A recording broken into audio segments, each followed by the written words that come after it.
این نورسون خوانندگان مؤسسه دولتی مکتب اینترنتی جمهوریوی کودکان یتیم در شهر کلوب با مقصد شناسایی با تاریخ گذشته فرهنگ ملی با استارخانه تاریخی هولبوک آمدند.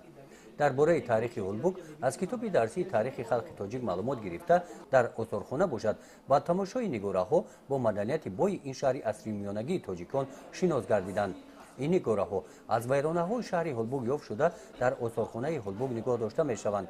هر یک نگاره تاریخی را نورسان با توجهی بلند تماشا کردند. کودکان را معلمان راهبردی کردند. از این استارخانه کودکان ما چیزهای نقض گرفتن، چیزهای خوب گرفتن. برای اون که ما تاریخ همین شهر هولبوک رو نقض نمیدونستیم. وقتی که به همین استارخانه اومدیم، الک کودکان ما اینجا تاثیرات‌های بسیار گرفتن، تاثیرات‌های نقض گرفتن که وقتی که ما البته به مکتب اینترنت بریم، الک بچه‌های ما در اینجا خچان گفته هستند که وقتی که معلم ما با مکتب اینترنت میریم درباره همین هولبوک انشا می‌نویسونیم. تشریف نورسان با استارخانه روز 18 اپریل و روز جهانی محافظت یادگاری‌های تاریخی راست آمد. بخشیده به این روز در استارخانه در موضوع از تاریخ هولبوک ویکتورینای سوال و جواب گذرانیده شد.